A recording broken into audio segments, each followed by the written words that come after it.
Thank you, Honourable Speaker. Mr. Speaker, I rise to speak on my motion thanking His Excellency, the President, for his most gracious speech. Mr. Speaker, I was glad to hear near universal praise for the government's effort to keep Fiji COVID contained. That credit is owed to the early and decisive action we took, our unwavering respect for the science, and to the diligence of our frontline officials. But the nation needs more than words of gratitude. Every member of this Parliament can show that they really, truly care about keeping COVID contained by downloading the Care Fiji mobile application on our phones. It is a simple test of sincerity. Mr. Speaker, there are those, like those in government, who advocate for this potentially life-saving application. And there are those on the other side of Parliament who attack it, who harp about it, who complain about it. Our doctors, our nurses, and other frontline officials see that distinction quite clearly. We need to embrace every COVID fighting tool at our disposal, whether it's PPE, whether it's testing kits, vaccines, or contact tracing apps like Care Fiji. In the United States, Mr. Speaker, they played the same political football with face masks. Look where they ended up. Let's not make the same mistakes here at home, and instead come together to keep Fijians safe and healthy. Mr. Speaker, I want to begin by making clear about what happened this week. The former leader of the opposition did not sacrifice his seat for anyone. He abandoned his post. He left his party, and as a parting gift, Mr. Speaker, he left SODELPA's leadership bitterly divided. And those of you left in this Parliament who are still praising him, even after his departure, should do the honourable thing. Leave SODELPA and join the party he has proposed. Of course, Mr. Speaker, the same goes for the members of the NFP, who lets themselves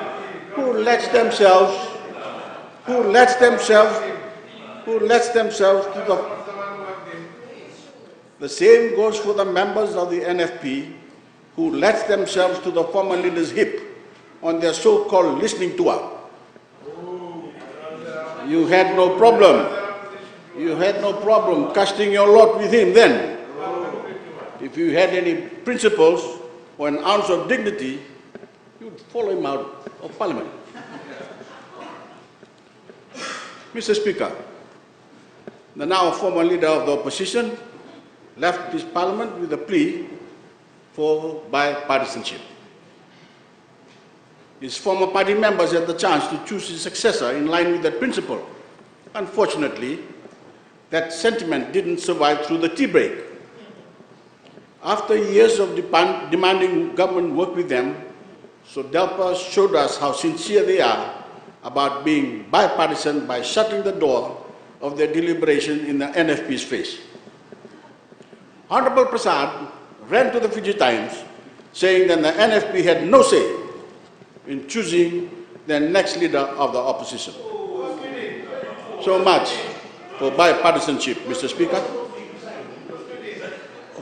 Order. Mr. Speaker, the D in SODELPA may stand for democratic, but they have given us ample reason to wonder if they really care about democracy at all, or even understand what it is. The party appears not to have any unifying or defining principle. They demand government work with them, but they don't even work with themselves. They don't work with each other or their fellow opposition members. And their contributions this week are just like their party. Melodramatic, fanciful, and in the end, empty. Empty of ideas, empty of facts, and empty of principles, but still full of contradictions and hypocrisy, without a shred of consistency. They are, Mr. Speaker, quite simply, a party of pretenders. Honorable Kepa, this week, in a reply, had quoted from the Fiji Times. Mr. Speaker, I would also like to quote from the Fiji Times.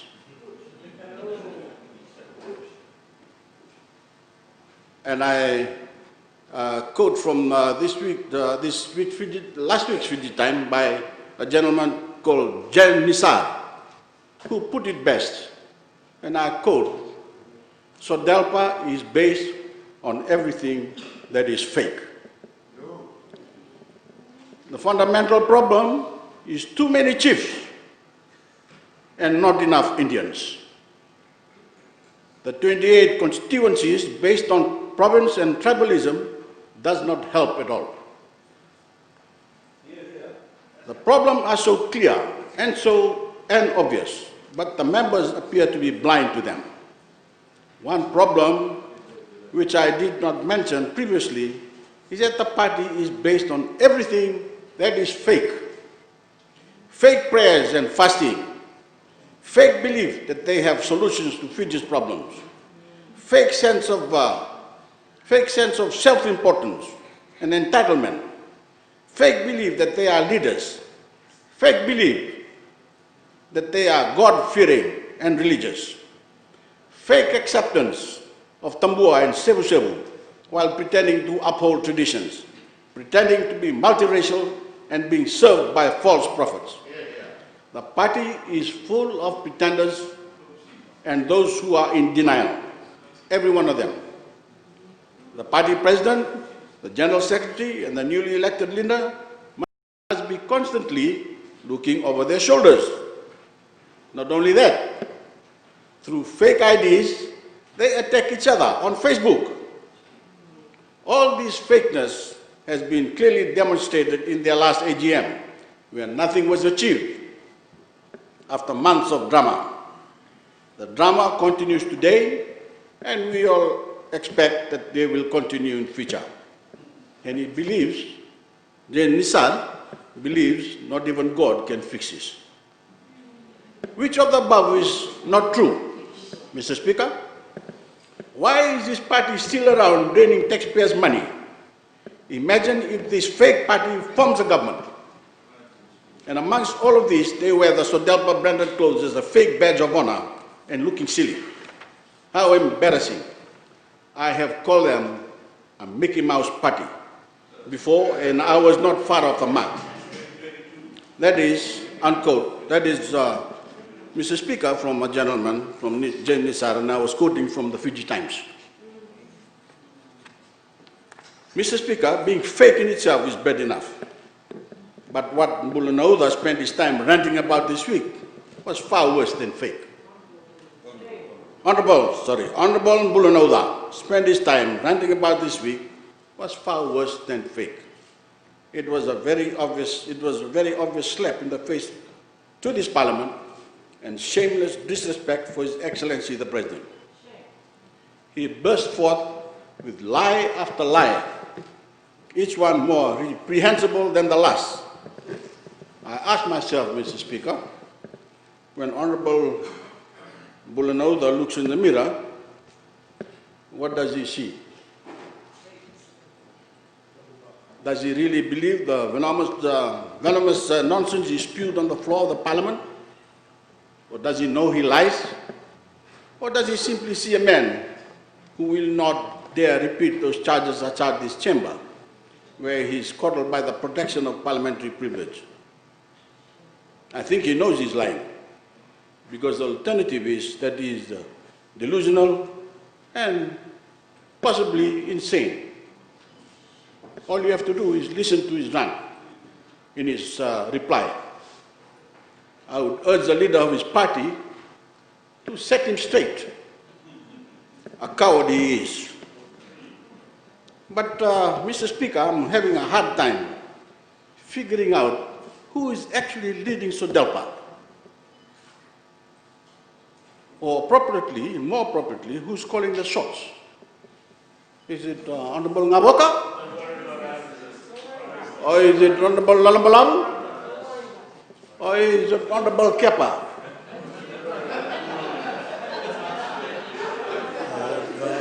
Mr. Speaker, order. Mr. Speaker, order. This may be the first time in a Westminster democracy where the leader of the largest opposition party who is sitting in Parliament as an elected member is not actually the leader of the opposition. Mr. Speaker, their cloak and dagger leadership struggle may be entertaining for some, but we are really worried. We in this Parliament don't want to waste precious time. We in this Parliament don't want to waste precious time distracted by the SODELPA show. The Fijian people deserve a democracy of substantive contributions by the government and by a healthy opposition. They deserve constructive, intellectual, and fact-based debate. And that is not what they are getting.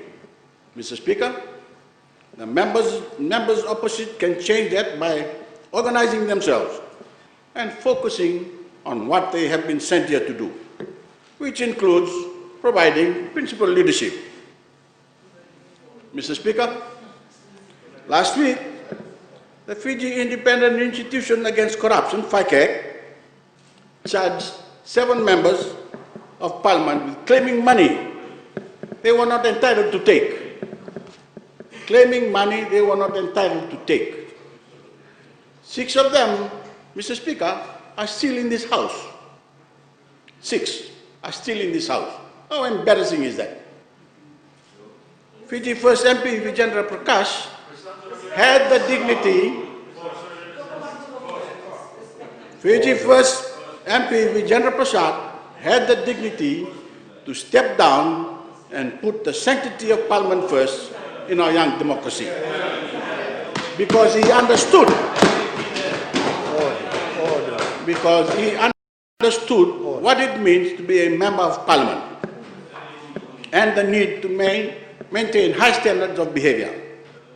And I call on Honorable Matani Tumbua, Honorable Randondro, Honorable Rusaba, Honorable Nawekula, Honorable Wasnimbol, and Honorable Johnny Baravi. Follow Mr. Prakash's example. Do the honorable thing and step down and step out. Mr. Speaker, in their quest for political traction, the resigned and current leader of the opposition pushed for pardons for those responsible for the deadly events of 2000 that sought to upend the rule of law and overthrow a democratically elected government. We all know why. Because they are all in the same gang. All that ended up in the deaths of 6 patriot Fijians, 2 policemen and 4 soldiers. But I must tell you, Honorable Speaker, when it comes to the application of the law, we trust the court to render independent judgment and, if necessary, assign appropriate punishment. A fair judiciary applies the law to all equally. If someone is responsible for a serious crime, they are held accountable. As I've said, during the events of 2000, all of this ended up in the deaths of 6 patriot Fijians. They were murdered, they were killed by the same group of people. It may feel like some time ago for all of us, but that is not so for the families of the fallen. And I do not endorse anything less than equal treatment under the law, regardless of status, titles, or political power or connection for those responsible. Honorable Lalambalawu talked about the Mataning Asau, Honorable Speaker. I don't know who was here to accept that Mataning Asau, but who was responsible for putting that Mataningasau together. But I remember very clearly that I had asked the former president, His Excellency Ratulelo, not to attend the Mataningasau because it is all a fuss. We all know what that is. Honorable Speaker, a comic, dramatic work using buffoonery and horseplay. That Mataningasau is not genuine, it's fake. That is where those matters are decided in the Mercy Commission established under the Constitution before any recommendation made to His Excellency the President. Mr. Speaker, in the brief moments when the members of SODELPA were looking to stab each other in the back, they were looking backwards. Honorable Charlie, who I thought was supposed to be an educated man, in his response suggested the Ngolingoli area should be governed exclusively by individual landowning units. I asked Honorable Charlie to look back to 2006. Look back to 2006, when the then Garasek government proposed such legislation. Again, purely for political posturing and gain. He's doing that so he can gain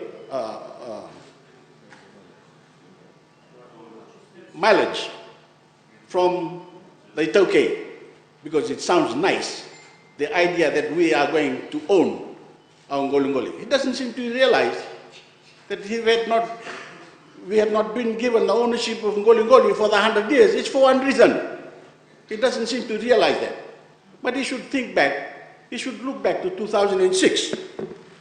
The tourism industry fought it because they knew it meant the industry would collapse because of the uncertainty and instability it would have created. People come to Fiji to see our beaches and explore our reefs. Without any guarantee that our waters and beaches could be visited, disputes over Ngolingoli boundaries and subjective, inconsistent rates that would be charged to give access to Ngolingoli areas, amongst other things, would have seen investor confidence fall through the floor. We would have given up all those jobs and lost all that income, all for the sake of a disjointed, unproductive, and ethically weighted system of ocean management that ultimately come at the expense of our economy and every Fijian, including our resource owners themselves. We are seeing right now, Mr. Speaker, we are seeing right now what a collapsing tourism industry has done for Fiji with COVID-19. With so many people out of work and on reduced hours, Honorable Charlie would seriously have the nation self-inflict the same wound we suffer from COVID-19. For the sake of over 100,000 Fijians employed in our tourism sector, we will not entertain his short-sightedness.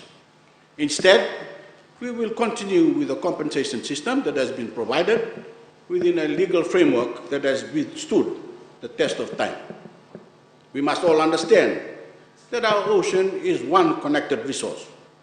Without consistent management, we cannot succeed in protecting our marine ecosystems from degradation. Mr. Speaker, we will soon launch a national ocean policy that charts our course towards 100%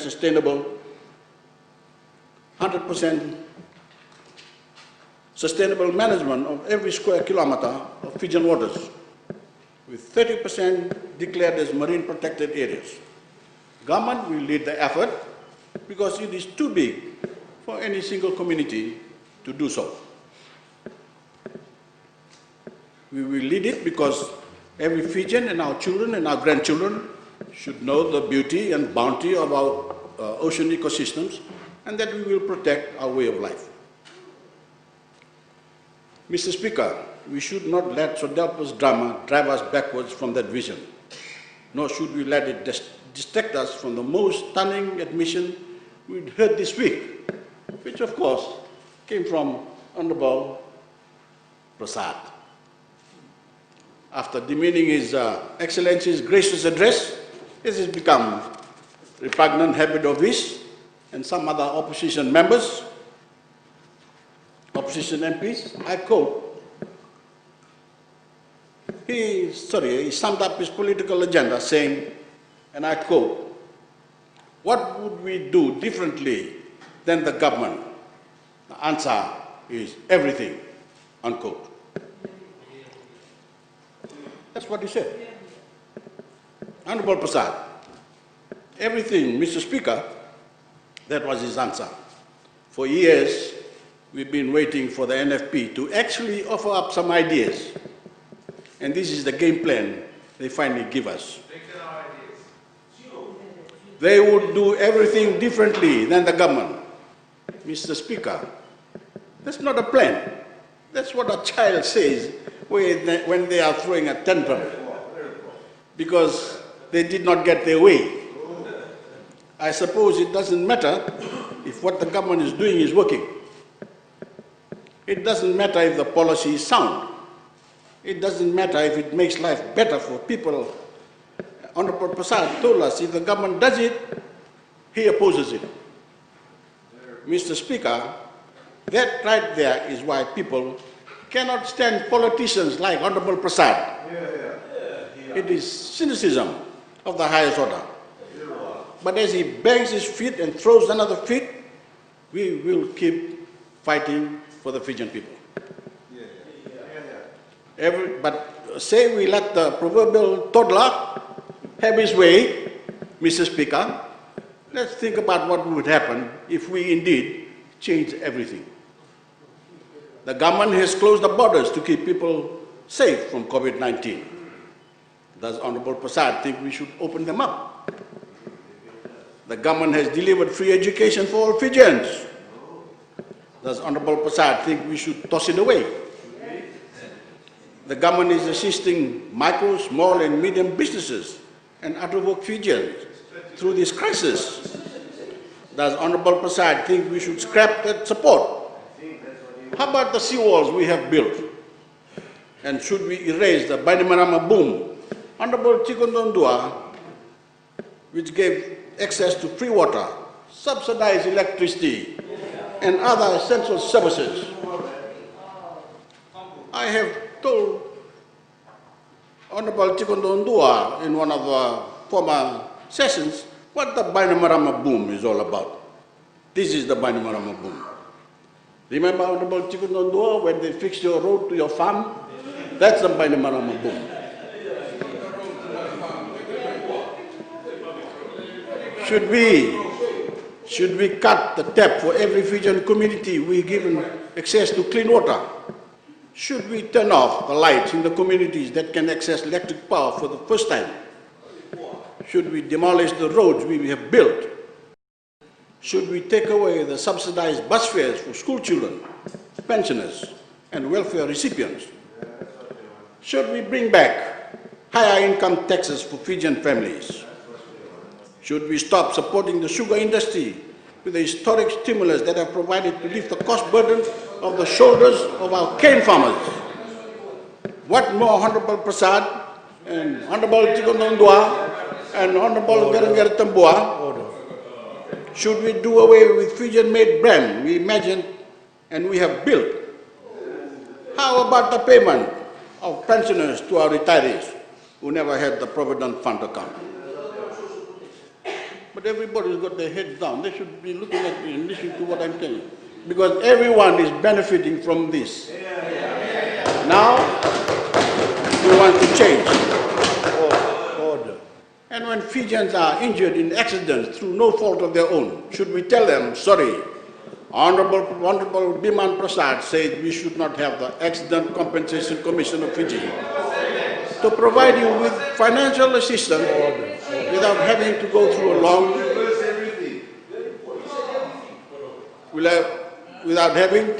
a long and costly legal process.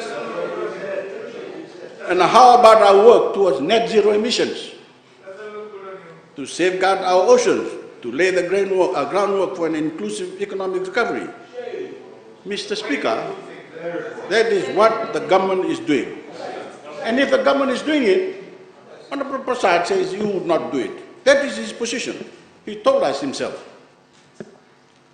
Mr. Speaker, the Fijian people deserve better than theatrics and tantrums. We are in a crisis. A global pandemic is raging. Our people are suffering. The planet is warming and our oceans are being degraded.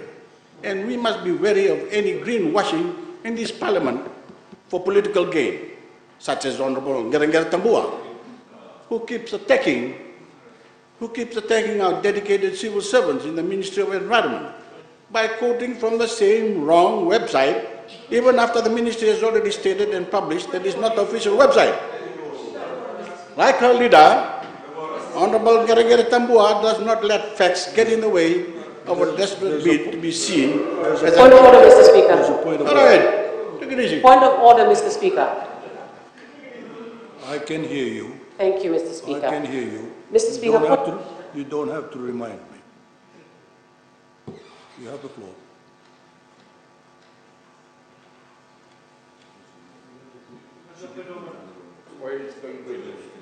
Thank you, Mr. Speaker. Mr. Speaker, Honourable Prime Minister is misleading Parliament. No. I have spoken about this, if he's calling it a fake website, it should be taken down. Misleading Parliament. Misleading Parliament is the point of order, Mr. Speaker. That is the point of order. Thank you. You have the floor. Actually, Mr. Speaker, she quoted from that fake account.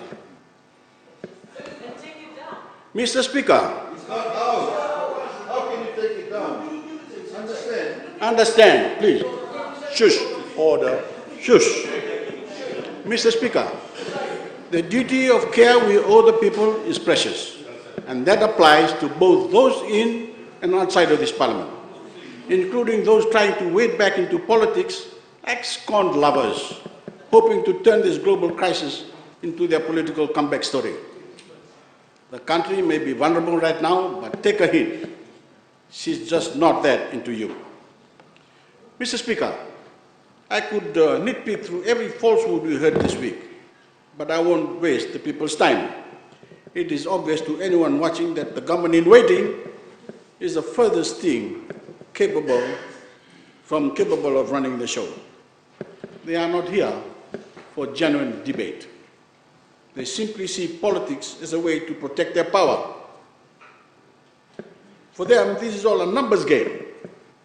They say what they say, not because it is true, and not because they actually believe it, but because they think it will win them votes. That's the bottom line. And this season, Mr. Speaker, this session has shown how desperate and frankly dangerous some of them have become. Very dangerous. Even so, Mr. Speaker, I do not believe the most serious challenges the Fijians face are political. The NFP's ignorance and SODELPA's pettiness are surely bad, but they will not kill us.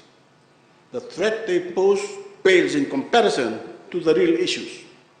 The rising seas, the deadly coronavirus, the oceans crisis, our ailing economy, and the sixth mass extinction event that is already underway. My opponents can blame the government for those life or death issues all they like, but we should not fall for those distractions. We have much work to do. Good times and bad, this government has stood by the Fijian people. It does not matter to me if you voted for us or not. We fight just as hard for your future. Climate change, Mr. Speaker, does not play political favorites. Neither does COVID-19, and neither do we. Since my first day as Prime Minister, I have committed to the service of every Fijian. My ministers serve every Fijian equally, no matter who they are, where they live in Fiji. If you are on the front lines of sea level rise, we will work as quickly as we can to help you adapt. If you are in the path of an incoming cyclone, we will do everything possible to warn you and reach you. If you are a Fijian citizen, we are working to realize all of your civil, political, and socio-economic constitutional rights. If you take the initiative to develop your community, adapt your community, or support your young people and women, we will do what we can to support you. That is our character as a government.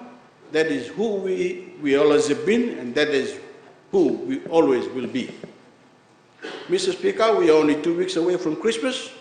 In most places in the world, medical experts recommend people do not spend time with their families, particularly elderly family members, given the risk of COVID-19. We in Fiji, Mr. Speaker, are grateful to be in good health. We are grateful for the precious time we can spend with our loved ones. But we know this Christmas will still be a hard one for many families. Plans have been scaled back, and purchases may have been put off for those most severely affected by this pandemic. For those who are in a position to do so, I urge you to find the spirit of giving this holiday. If you are buying gifts, buy Fijian made, buy Fijian crafted. Support our local entrepreneurs. Help those businesses who need it by purchasing their products and services, like the beautiful Fijian made ties I've been wearing all week. And if you can afford to do so, I urge to take advantage of our Love Our Local specials. Excuse me. Book a local vacation. Support our tourism operators. Help keep Fijians employed through the holidays. And in your communities, look out for those who need a helping hand. The Christmas holiday signifies the birth of Jesus Christ. While on earth, Christ lived as a man who put the most vulnerable before all others. And that is the example we must strive to honor above all else this holiday. Mr. Speaker, I wish you all, and everybody in this Parliament, I wish you all a very Merry Christmas and blessed New Year. As we look to put a difficult 12 months behind us, let us keep our eyes on the horizon, on opportunity, on our potential as a country. The struggles we have endured are immense, but they will not define us. Mr. Speaker, Fiji will come back, and we will do it together. I fully support the motion and urge all members of Parliament to thank His Excellency the President for his most gracious speech. God bless you all, and Merry Christmas. Thank you.